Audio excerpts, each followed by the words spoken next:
Assalamualaikum warahmatullahi wabarakatuh. Alhamdulillahirabbil alamin. Assalatu wassalamu ala asyrafil anbiya wal mursalin wa ala alihi wa sahbihi wa man tabi'ahu ila yaumiddin. Amma ba'du. Selamat sore dan selamat menjalankan puasa tahun ini. Semoga kita semua mendapatkan pahala dan berkah yang berlimpah. Amin. Salam hormat dan terima kasih untuk segenap keluarga besar PKPPN, Islam Santun, serta panitia juga moderator, karena pada kesempatan ini saya ingin mengaji sekaligus mengkaji dengan teman-teman semua seputar tema perempuan-perempuan dalam Al-Quran. Baiklah teman-teman, sejarah sudah banyak sekali mencatat tentang eksistensi perempuan sepanjang perkembangan kehidupan. Bahkan dari awal mula mereka diciptakan sampai periode mendatang, kiprah perempuan pun mulai dipertanyakan karena besar dan pesatnya kemajuan dalam berbagai bidang. Dari dulu hingga sekarang, pasti bukan hanya kaum Adam saja yang telah lama menyumbang. Di sana ada perempuan-perempuan yang selalu hadir, setidaknya yang menemani, mengabdi, membantu, bahkan yang melahirkan dan membesarkan anak cucu. Tapi lagi-lagi bagaimana sejarah telah bercerita tentangnya, bagaimana Al-Quran mengabadikan kisahnya. Al-Quran sebagai kitab suci umat akhir zaman pastinya bukan hanya berbicara tentang ajaran akhlak, syariah, dan akidah, namun juga di dalamnya mengandung kisah-kisah dalam sejarah. Di antaranya adalah para wanita yang kisahnya diabadikan. Sebagian dari mereka dipuji oleh Tuhan sehingga layak menjadi panutan. Sebagian lainnya dicela dan dimurkai Tuhan agar dapat menjadi peringatan dan pelajaran. Baik, sebelum mulai mengkaji kisahnya, saya ingin menyampaikan terlebih dahulu apa istilah yang digunakan dalam bahasa Arab, lebih spesifik lagi bahasa Al-Quran, untuk menyebut kata perempuan atau kata wanita.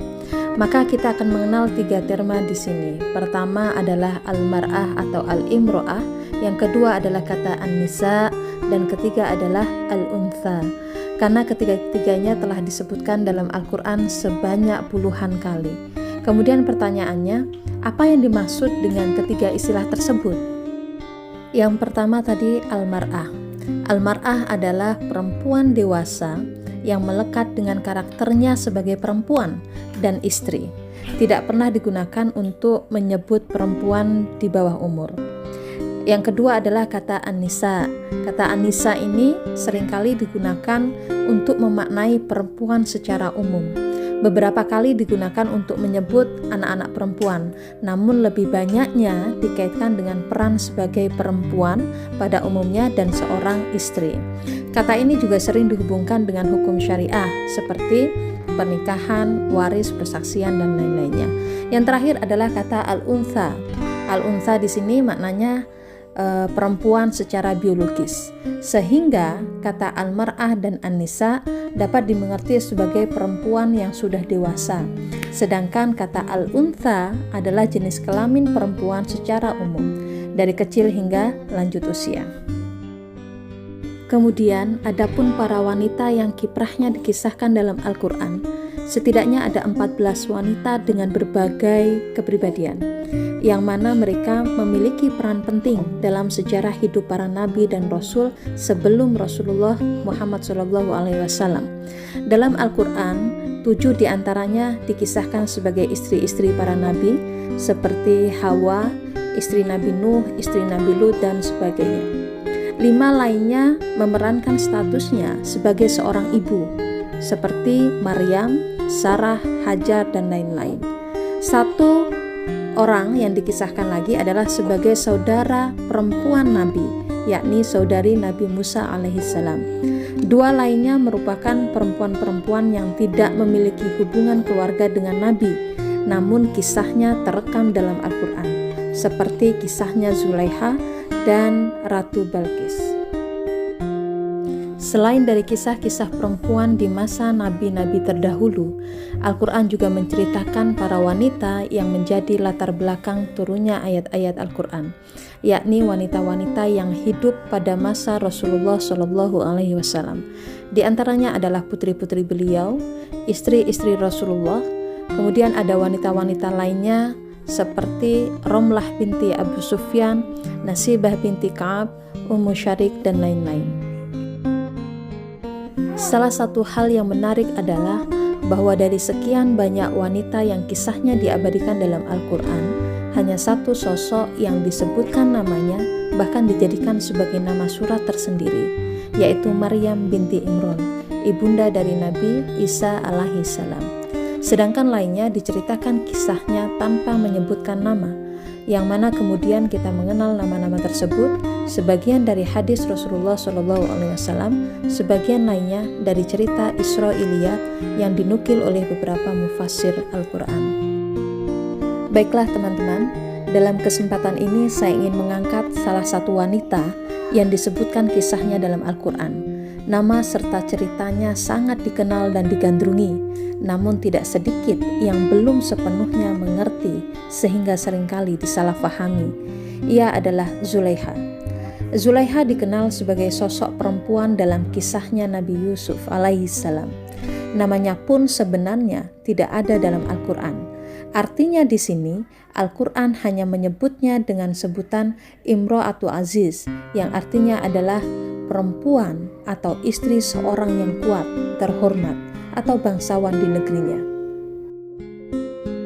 Dalam tanah, akronim dari Torah, Nevim, dan Ketuvim maupun Alkitab juga tidak menyebutkan namanya. Hanya disebut sebagai istri Potifar, seorang penjaga raja, yang mana suami istri inilah yang mengangkat dan membesarkan Nabi Yusuf alaihissalam. Banyak sumber menyebutkan berbagai nama istri bangsawan tersebut. Di antaranya adalah Zalikha, namun yang populer dikenal adalah Zulaiha. Nama lainnya yang muncul juga adalah Ra'il dan Faka.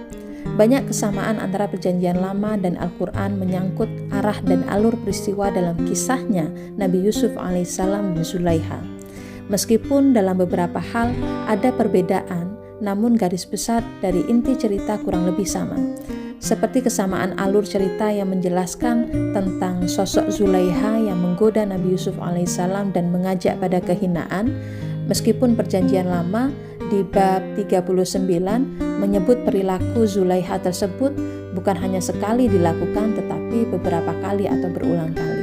Ini adalah salah satu bentuk perbedaan antara cerita yang dikisahkan dalam Al-Quran maupun Perjanjian Lama.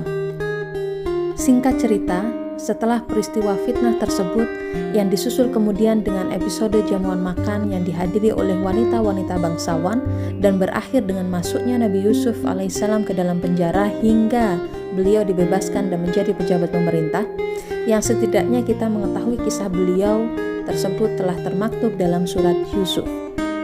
Melihat pada latar belakang turunnya surat tersebut, surat Yusuf ini diturunkan pada saat sebagian orang-orang yang beriman kembali murtad karena lemahnya iman mereka. Di sisi lain, Rasulullah SAW sedang diliputi kesedihan karena istri beliau Khadijah radhiyallahu anha dan paman beliau Abu Thalib baru saja wafat. Sehingga dengan turunnya surat Yusuf dapat menguatkan hati Nabi SAW bagaimana dalam surat ini Nabi Yusuf alaihissalam dipaparkan secara menyeluruh dalam setiap fase kehidupannya, beserta ujian dan sikap beliau dalam menghadapinya. Sehingga dapat kita simpulkan bahwa surat Yusuf bukanlah ayat-ayat cinta antara beliau dan Zulaiha. Bahkan dalam hemat saya, dari 111 ayat yang ada dalam surat Yusuf, ayat yang menceritakan sosok Imro'atu Aziz atau Zulaiha maupun wanita-wanita bangsawan yang mengiris tangannya tatkala melihat Nabi tersebut hanya sekitar 15-an ayat. Seperti berikut.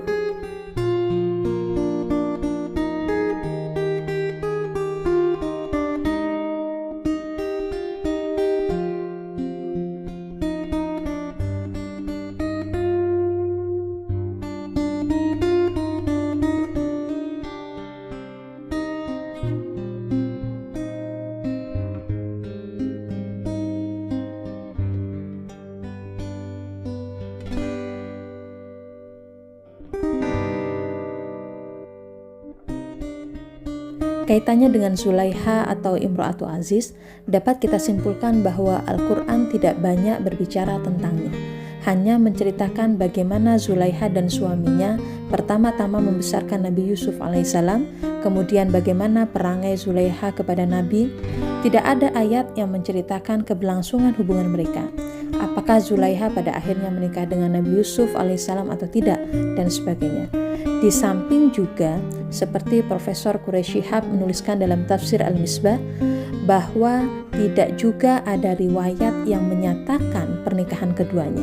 Adapun mufasir yang menceritakan tentang pernikahan Nabi Yusuf alaihissalam dan Zulaiha sebagai akhir kisah mereka itu, semata-mata merupakan cerita yang didapat dari Israiliyat, berita atau kabar yang berasal dari ahli kitab, Yahudi dan Nasrani, karena pada umumnya para perawinya berasal dari kalangan yang sudah masuk Islam. Nah, bagaimana kemudian?